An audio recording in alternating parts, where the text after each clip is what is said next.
Some rappers didn't get killed because they were in the wrong place. They got killed because they couldn't keep their mouths shut. An interview, a diss track, a podcast appearance. Words that traveled faster than they could run. FBG Duck went on camera and disrespected 9 dead ops by name. Well, I mean, you mentioned this before. You feel that people want to kill you.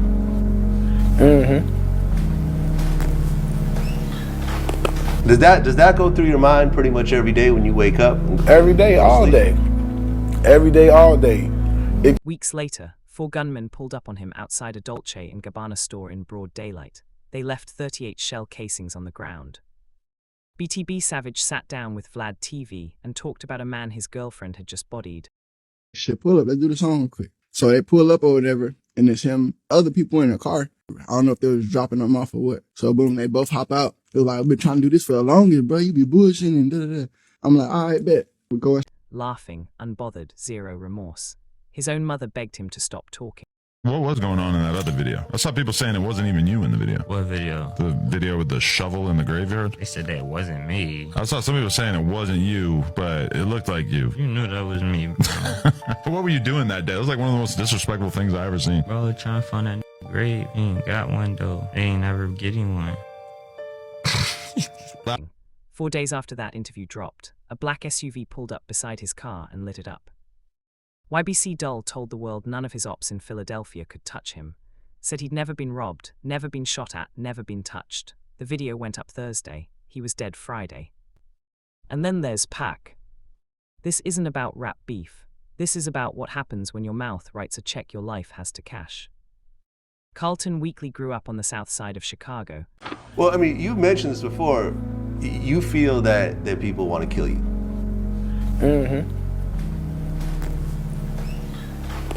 Does that go through your mind pretty much every day when you wake up? Every day, all day. Every day, all day. It changed how I move, everything. Like I tell everybody, I ain't no person who gonna get on camera in front of shit. I'm gonna let you know about me for real. Like, I ain't one of them niggas who gonna sit around and play. Like,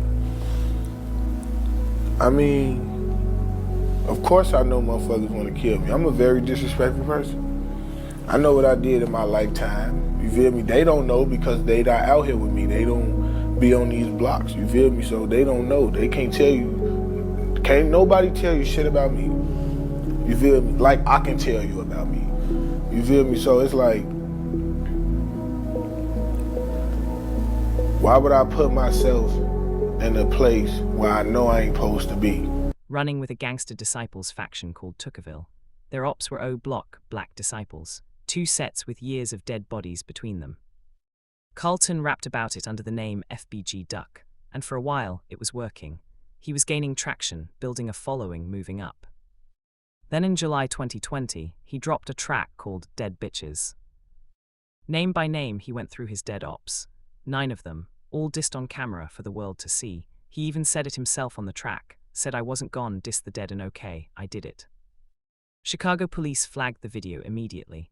The streets were already hot. What Duck didn't know was that King Von, O-Block's biggest name, had already placed a $100,000 bounty on his head.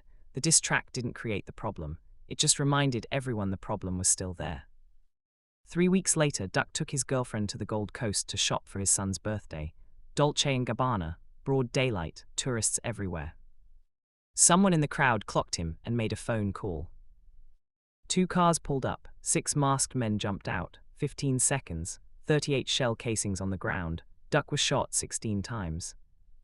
He was still alive on the pavement when officers arrived. His family later sued, claiming police stood by for nearly 20 minutes while he bled out.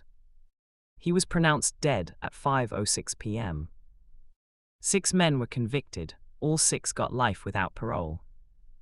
King Von, the man who ordered the hit, was shot and killed 3 months later.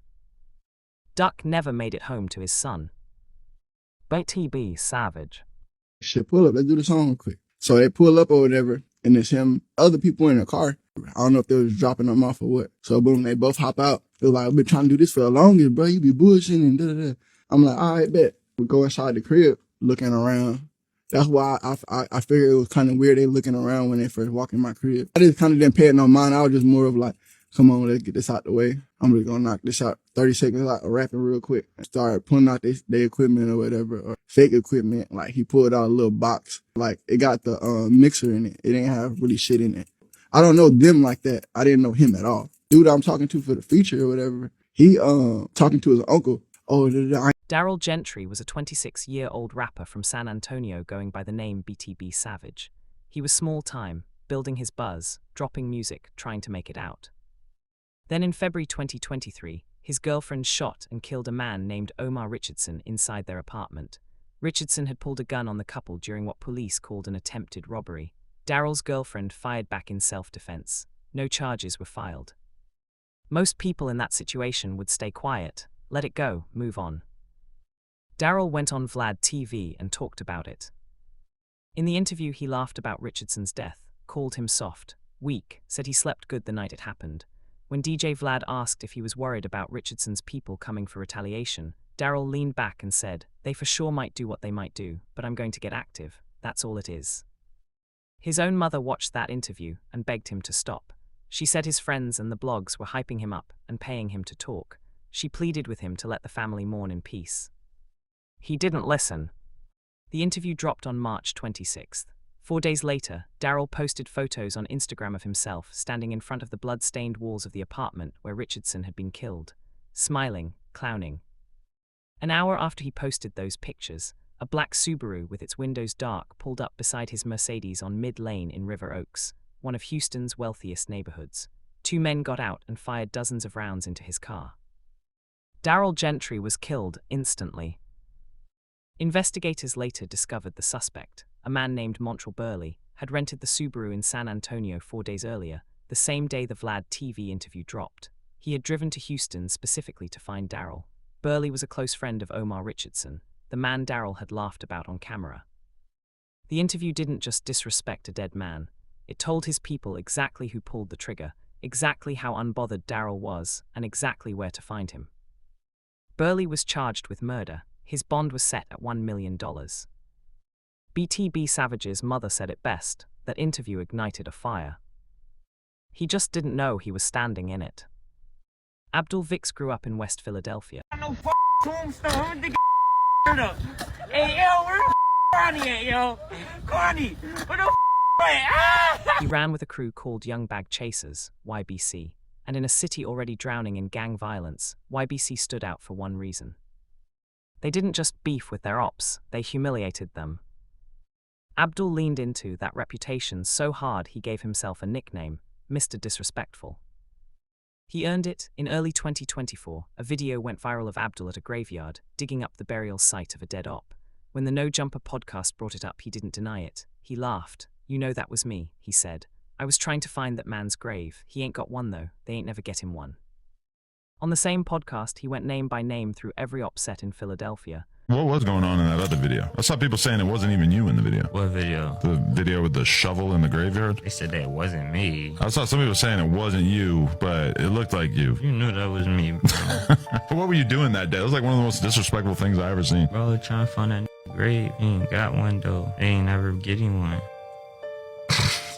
Last question. Why are you always dumping out french fries? Because, like, shouldn't be working at McDonald's. McDonald's a bad job. Everybody go to McDonald's. So you had an enemy who got killed working there or leaving there or something? They should have worked at Qdoba or somewhere where it wasn't a drive-thru. All ops, CCK, LMG, 56th Street, CCK, Belmont. I LMG, never got back. 56th 38th Street, 38th 7th Street. I ain't even gonna lie. The dub. I ain't gonna lie. It's been more. Smiling. Collar Hill. By this point, Parkside, YBC but is the real disrespectful. I'm gonna who you is. I will disrespect you. And we up on all the ops. Like, they damn bad. That's why I keep going to McDonald's all the time. McDonald's around need to give me a sponsor, bro. I swear on my mom, bro. We need more blood. I ain't gonna be able to make more music, bro. I gotta make more music, bro. Members were convicted of murder. One was sentenced to 85 years for shooting 5 people, killing 3 teenagers. The Philadelphia DA's office had already renamed the crew. "You've been charged. Then you've been convicted."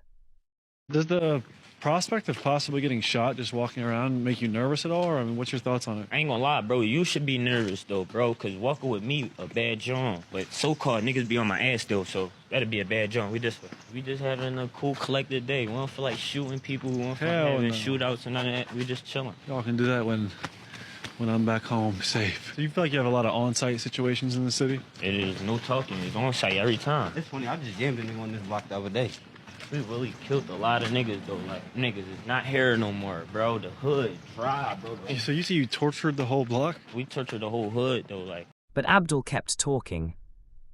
On August 22nd, 2024, YouTuber Brandon Buckingham posted a 31-minute street interview with Abdul filmed across multiple Philadelphia neighborhoods. In it, Abdul bragged that his ops had been so terrorized that entire blocks were empty.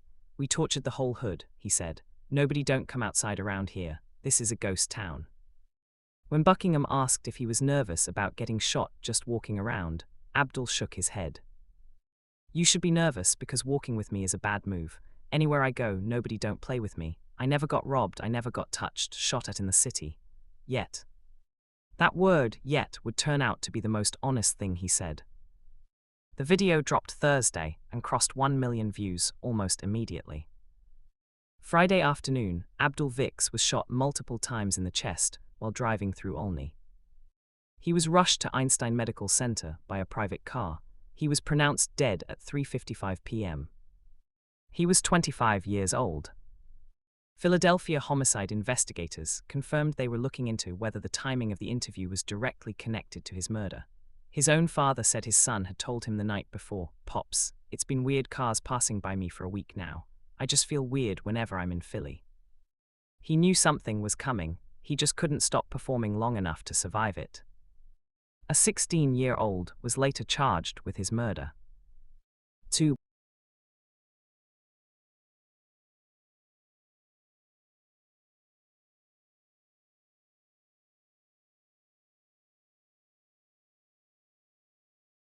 Tupac. By 1996, Tupac Shakur was the most dangerous voice in hip-hop. Not just because of his music, because of his mouth. Tupac had survived being shot 5 times in a New York recording studio in 1994.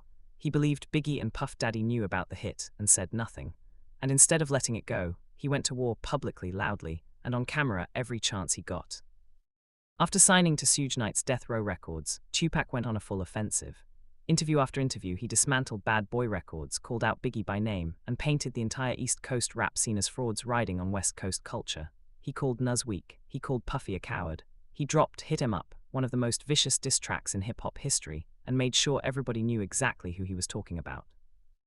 Then in September of '96, just days before he was killed, Tupac gave an interview at the MTV Video Music Awards. He was electric, untouchable. He announced Death Row East, declared the East Coast-West Coast beef was already over because the West had already won, and went name by name through his ops one more time. He had no idea it was his last public appearance. There's no dream of making an album with Biggie and Puffy, or none of them. We're not sweating it like that. This is our family We over peacefully here. coexist right now because we all cool. Everybody's here. They sell records. We sell records. Well, I guess you could call that selling records what they do. We sell large amounts of records, and they sell a few records, and really there's no competition. On September 7th, Tupac attended the Mike Tyson fight in Las Vegas with Suge Knight. After the fight in the MGM Grand lobby, Tupac and his crew jumped a Crip named Orlando Anderson, a beating that was caught on hotel surveillance cameras.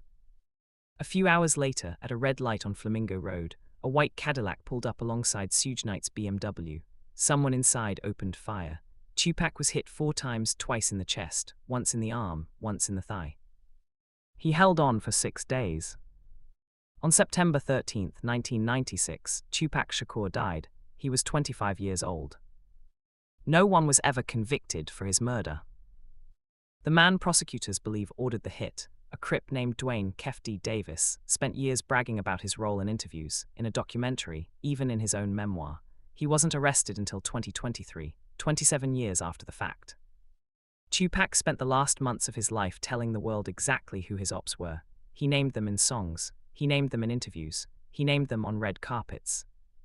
His ops were listening,